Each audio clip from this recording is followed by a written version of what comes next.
Hola, muy buenas noches para todos. Qué gusto estar aquí con ustedes. Quiero felicitarlos a todos los que han estado comentando, a todos los que ya compartieron el link de la quinta parte de nuestra serie Volver al Futuro.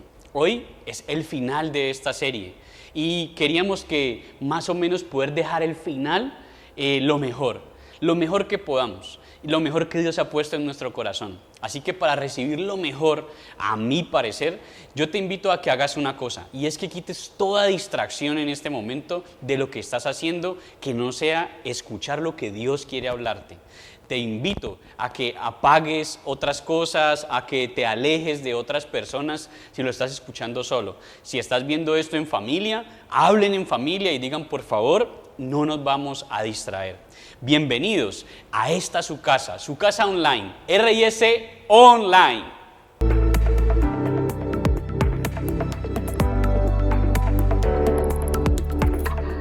Durante toda la serie hemos hablado del pasado, del presente y del futuro.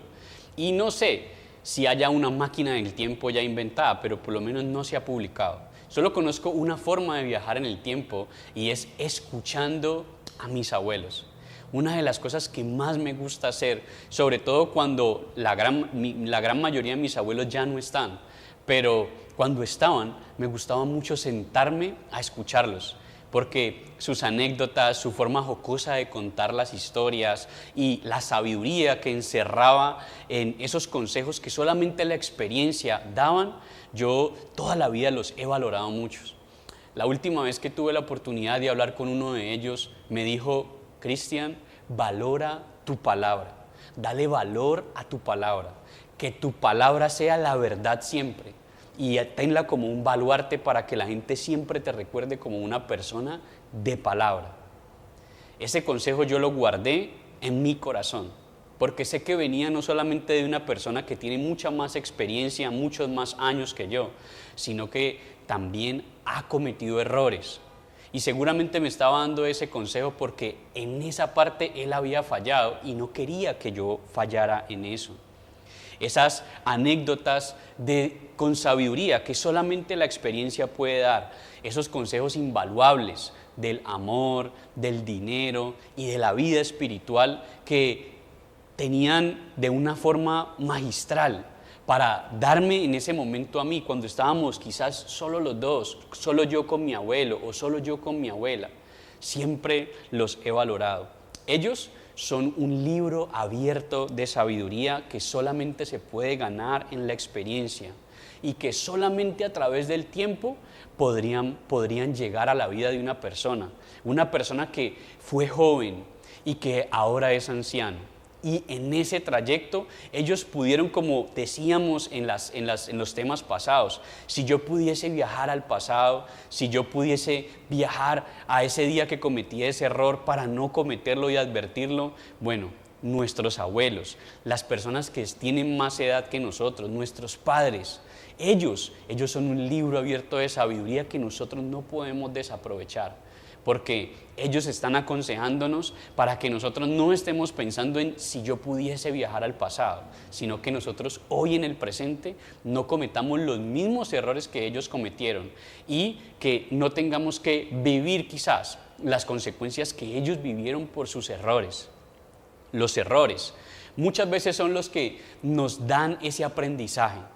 Las fallas, cuando fallamos muchas veces es cuando más aprendemos, sobre todo porque vemos las consecuencias de lo que hicimos y nos damos cuenta que definitivamente no era el camino. Por eso, escuchar a nuestros maestros, a nuestros adultos, a las personas que llevan más tiempo que nosotros, personas que fueron jóvenes y que ahora son viejos, esas personas tienen sabiduría condensada en palabras invaluables para nuestra vida. Mi pregunta ahorita es, ¿qué podríamos entonces aprender de una persona que fue viejo ya, que fue joven, perdón, y ahora es viejo? ¿Qué podríamos aprender de una persona que no solamente fue joven y ahora es viejo, sino que también fue supremamente exitoso en los negocios? Fue supremamente exitoso en el amor, fue supremamente exitoso en la vida.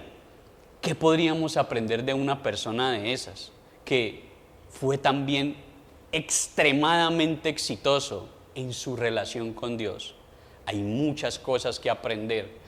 ¿Qué consejo nos gustaría que una persona como esas nos dé a nosotros? ¿Qué podríamos recibir de una persona como ellos?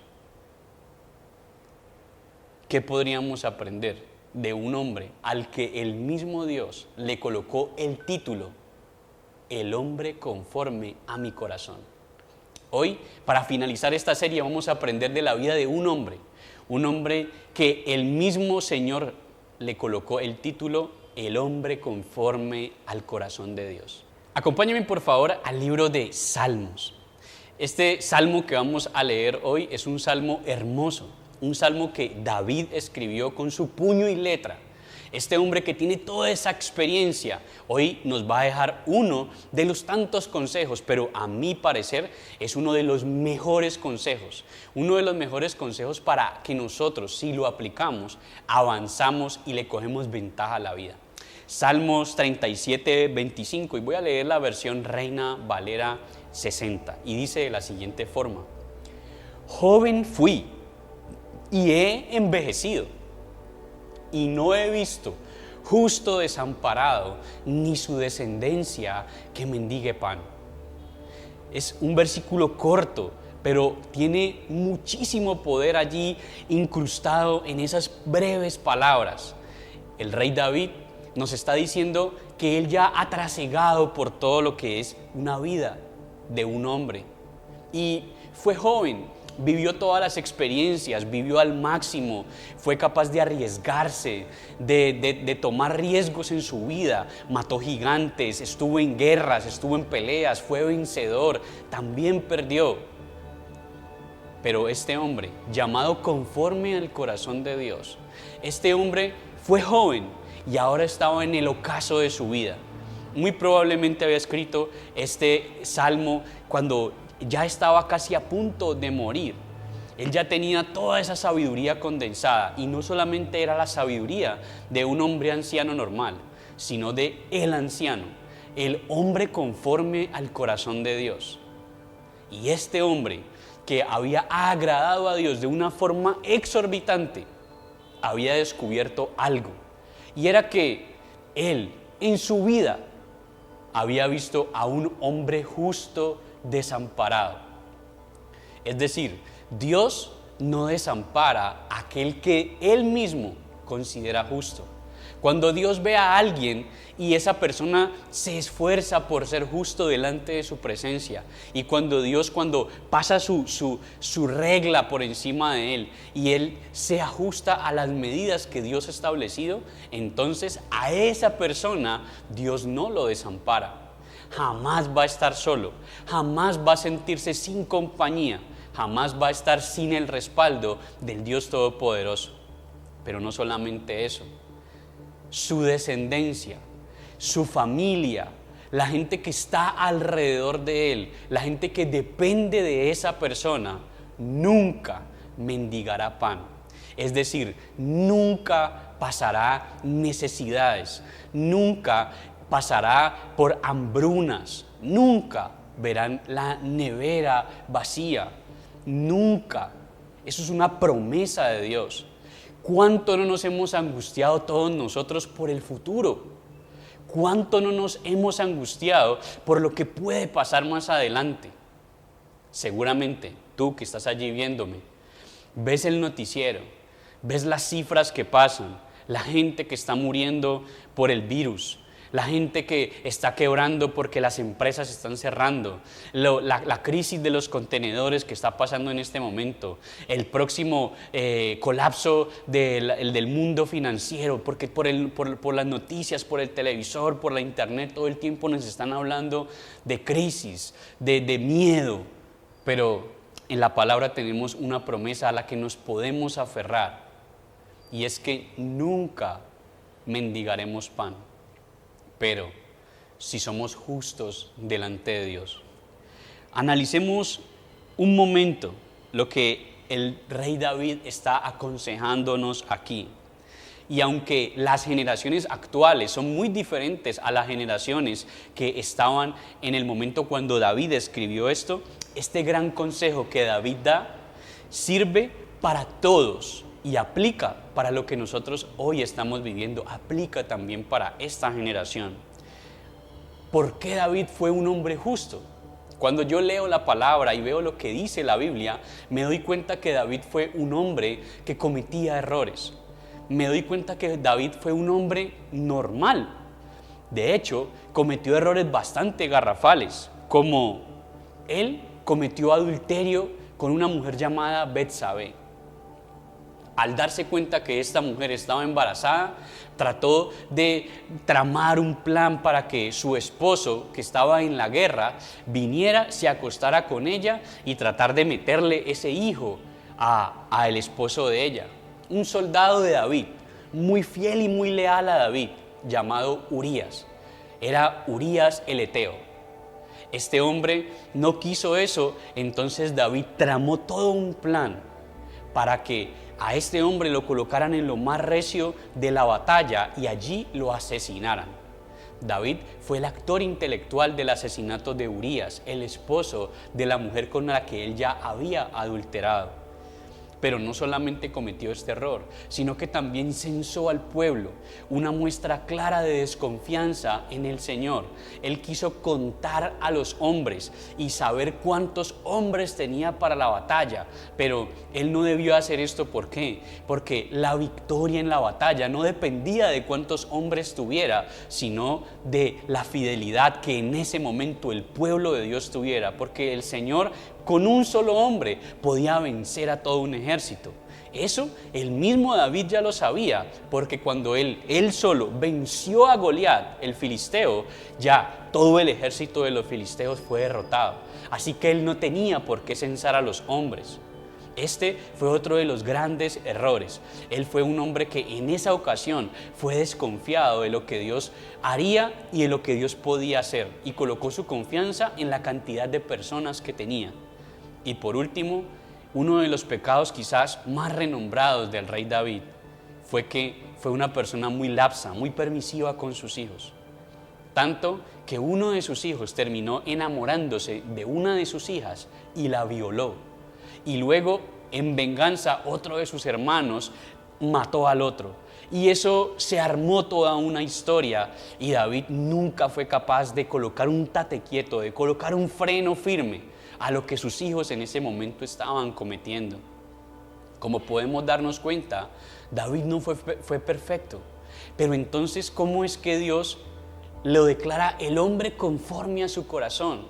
De hecho, cuando su hijo Salomón lo sucedió en el trono, Salomón, el hombre más sabio que ha pisado la tierra y el más acaudalado en dinero, este hombre, adivinen de quién era hijo.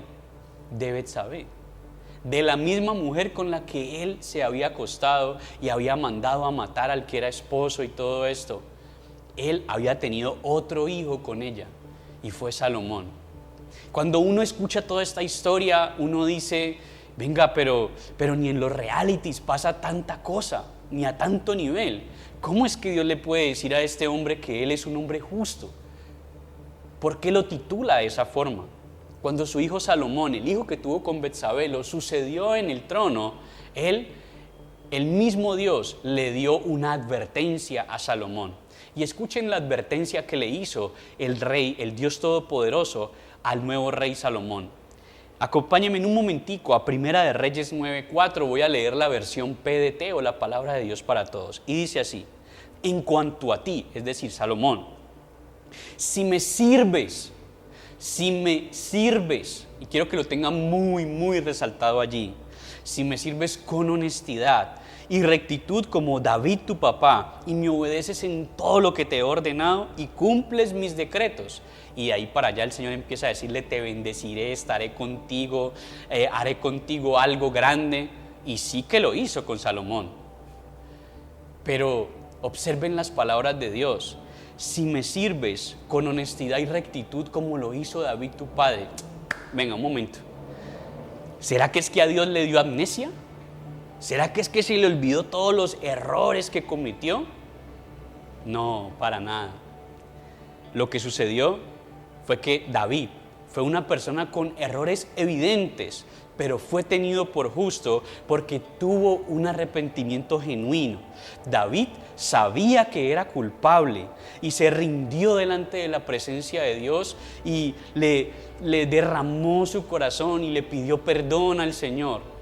Y el Señor, al ver que era un arrepentimiento sincero, lo perdonó. Y no solo lo perdonó, sino que olvidó. Porque la palabra de Dios es muy clara. Dios es muy claro cuando dice que Él perdona nuestros pecados, se olvida de ellos, los echa al fondo del mar para no acordarse más de ellos. Cuando hay un arrepentimiento genuino de nuestro corazón, de parte nuestra, en la presencia de Dios, entonces Dios sencillamente olvida. Y pasa como en este caso.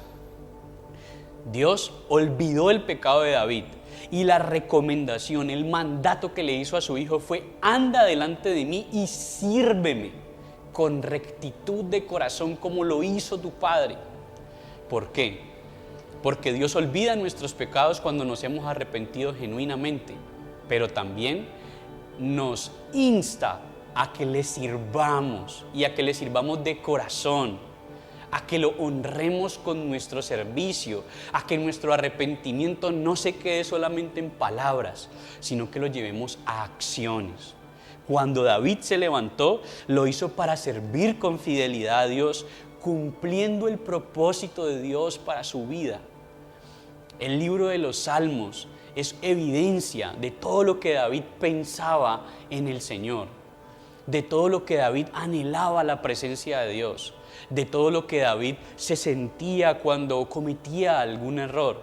Y él lo plasmaba y lo escribía y lo cantaba porque David fue un adorador. Ahora bien, ¿tú te has arrepentido de corazón de los errores que has cometido? Porque quizás tú pienses en este momento que no, pero es que yo no soy pecador, yo no he matado a nadie, yo no he hecho nada. Te hago una pregunta. ¿En algún momento tú has visto a una persona con odio? Bueno, pues la palabra dice que cuando tú odias a alguien en tu corazón, ya lo mataste. Así que tú eres tan culpable de asesinato como David. Quiero hacerte otra pregunta. ¿En algún momento, si eres hombre, has visto a una mujer con deseo sexual? Y si eres mujer, ¿alguna vez has visto a un hombre con deseo sexual? O quizás eres mujer o eres hombre y has deseado sexualmente a una persona del mismo sexo, que ya no le añadiría solamente fornicación, sino que también sería homosexualismo. Porque Jesús dijo que cuando miramos a alguien con deseo, ya pecamos con ellos en nuestro corazón. ¿Alguna vez has dicho una mentirita, así sea piadosa? ¿Alguna vez has robado algo, así sea pequeño? Mira, seguramente a muchas de estas preguntas que he hecho, tú has dicho: sí, yo lo he hecho. Pero ¿sabes? Con que solamente digas sí a una de ellas, ya eres culpable de todas. La Biblia es clara y dice que no hay justo ni uno.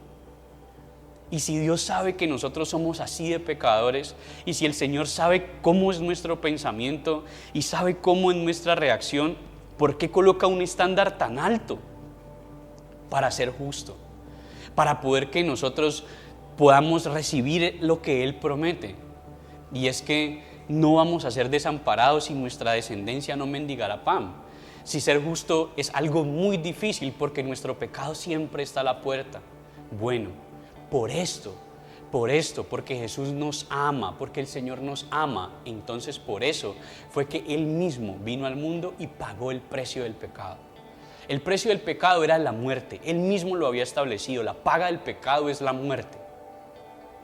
Pero entonces Él vino y pagó el precio y nos hizo libres a nosotros de escoger si queríamos tomar ese precio que Él pagó para nosotros mismos y librarnos del error. Si tú cometes una multa de tránsito y alguien más averigua en el sistema y va y paga el total de la multa de tránsito, sencillamente tú ya no tienes una multa. Si a ti te toman robando algo y te meten a la cárcel y otra persona va y paga la fianza, tú sales de la cárcel y no tienes que pagar nada. Bueno, el Señor Jesucristo, al morir en la cruz por nosotros, al derramar toda su sangre por nosotros, fue el mismo Dios pagando el precio para que todo aquel que se acoja a ese precio sea libre y no tenga que tener la muerte eterna, la muerte segunda. Pero no solo eso, el que se acoja a ese sacrificio que hizo Jesús, se hace justo delante de Él. Dios no te juzgará por los errores de los que ya te has arrepentido de corazón. Él te juzgará por tu fidelidad en el servicio y en el cumplimiento de su propósito para tu vida. Después de que sabemos que Él pagó la fianza, después de que sabemos que Él pagó la multa, nosotros lo único que tenemos es que levantarnos y preguntarle, como le dijo el apóstol Pablo, ¿qué quieres que haga? ¿Qué quieres que yo haga? El servicio es una gran oportunidad para que nosotros con nuestras acciones le mostremos al Señor que sí estamos arrepentidos y que ahora estamos agradecidos. Tenemos una deuda de gratitud con nuestro Dios impagable, porque solamente Él podía pagar el precio y lo pagó. Ahora solamente tú puedes acogerte a Él. ¿Sí te vas a acoger al sacrificio de Jesús? Por eso, ¿qué quiero que aprendamos? Lo que quiero que aprendamos es lo siguiente: servir fielmente a Dios en su propósito para tu vida será lo que el Señor tenga en cuenta para cumplir sus promesas en tu vida y declararte justo. Lo voy a volver a repetir: servir fielmente a Dios en su propósito para tu vida. No servir en lo que a ti te gusta o en lo que a ti se te dé la gana. No. Tú tienes que preguntarle a Él, ¿qué quieres que yo haga? Y cuando te responda, haz eso. Esto será lo que el Señor tendrá en cuenta para cumplir sus promesas en tu vida y declararte justo. Es genial que nos sintamos culpables delante de Dios cuando somos culpables. Ninguno de nosotros está libre de pecado. Por eso todos tenemos que acogernos al sacrificio de Jesús y después de eso buscar la forma de servirle en su propósito para nuestra vida. Así Él nos declarará justos y podremos vivir tranquilos en el futuro. Ese futuro que tanto nos preocupa y nos agobia, podremos estar totalmente tranquilos porque estaremos seguros absolutamente que nosotros y nuestra familia estarán en las manos del Señor. Porque no hay justo desamparado por Dios y su descendencia que mendigue pan. Jesús es el único justo y nosotros tenemos que reconocer nuestro pecado delante de Dios, entender que solamente el sacrificio de Jesús puede restaurarnos, limpiarnos y bendecirnos. Un corazón arrepentido reconoce su maldad y se esfuerza por alinearse con lo que el Señor tiene para su vida y se alinea en el servicio. Esta persona será tenido por justo delante de Dios y esta persona estará lista para recibir sus problemas. El Señor te entiende, sabe que es difícil, por eso Él vino aquí en carne, para vivir lo que nosotros vivimos, pero aún así como un hombre perfecto pagar el precio que tenía que pagarse. Pero Él conoce tus debilidades, conoce tus luchas, Él sabe que estás luchando con eso, con un hábito oculto. No sé si sea la masturbación, la pornografía, si sea el robo, si sea ese doble ánimo. No sé con qué estés luchando. Y el Señor sabe y te conoce. Y por eso te está diciendo, alíñate. La mejor forma de empezar a alinearse y empezar a practicar para dejar todos esos malos hábitos que al Señor no le agradan es el servicio. Sírvele a Dios en tu propósito, en el propósito que Él tiene para tu vida, y verás cómo las cosas empiezan a cambiar. Y seguro, con toda seguridad, el Señor te declarará a ti justo y nunca te desamparará, y tu descendencia jamás mendigará pan. Aunque las situaciones que estés viviendo en este momento en tu vida pueden hacerte sentir lleno de incertidumbre, en esta promesa tenemos esperanza, porque depende de nosotros, de tomar la decisión, de arrepentirnos de corazón de lo que estamos haciendo, tomar acciones para servirle en el propósito que Dios tiene para nuestras vidas, y así el Señor nos declara justos y empezará a cumplir lo que su palabra promete. Si algo sé yo por experiencia es que Dios no es un mentiroso, y si la palabra de Dios dice que Él no nos va a desamparar y que nuestra descendencia no mendigará pan, es porque así es, independientemente de la crisis que haya en el mundo. Porque el versículo no tiene un apóstrofe, no tiene unas cláusulas diciendo, no, pero es que si hay una pandemia mundial, entonces esto no aplica. No, pero es que si hay crisis financiera, esto no aplica. No. El Señor no es un mentiroso. Esfuérzate tú por hacerte justo delante de Él. Esfuérzate tú por servirle con pasión. Esfuérzate por preguntarle al Señor cuál es su propósito para tu vida. Si bien es cierto que nadie es justificado por las obras, estas sí dicen mucho de en qué dirección está alineado nuestro corazón. Por eso, vivir para Cristo una vida de servicio en su propósito nos asegura una vida justa delante del Señor. ¿A qué tienes que renunciar hoy? ¿De qué tienes que arrepentirte de corazón delante de Dios? ¿Qué es lo que debes empezar a hacer para alinearte y que tú estés absolutamente seguro que no es por tu propia justicia, sino porque ya empezaste a esforzarte, que si hoy tuvieras que salir de esta tierra, partir de esta tierra, morir, o el Señor Jesucristo viene por su iglesia, tú serías declarado justo? ¿Qué es eso que te hace falta? Bueno, eso que te hace falta es supremamente importante y no deberías postergar más el hacer eso, porque en la medida en la que tú empieces a vivir en el propósito de Dios para ti, entonces podrás servirle con mucho amor y pasión, y entonces Él te declarará justo y tú nunca estarás solo, y tu descendencia tendrá todas las bendiciones aseguradas gracias a lo que tú vas a hacer. Por eso, ¿cuál es el desafío de Dios para nuestra vida en esta noche? Y es el siguiente: esfuérzate por servirle a Dios, cumpliendo su propósito para tu vida. Así serás justo delante de Dios y verás sus promesas hechas realidad. Esfuérzate por servirle al Señor cumpliendo su propósito para tu vida. Así serás justo delante de Dios y verás sus promesas hechas realidad. Acompáñenme en una oración. Padre, en esta noche te damos gracias, Dios, por la oportunidad que nos da de estar aquí reunidos, Padre amado. Gracias por hablarnos, Señor. Te pido, Señor, que coloques el querer como el hacer en el corazón y en la vida de todos los que están viendo este mensaje, ya sea aquí en vivo, Señor, o lo estén viendo por algunas de las redes sociales, Dios. Por favor, ayúdanos a arrepentirnos de corazón y ayúdanos, Señor bendito, a servirte, Dios, a honrarte con nuestra vida, Espíritu Santo, para que tú nos veas como personas justas, justificados por Jesús, Dios, pero justos al fin y al cabo, para así nunca estar solos y abandonados sin tu presencia, y para que nuestra descendencia nunca mendigue pan, Señor. Te lo pedimos en el nombre de Jesús. Amén y amén.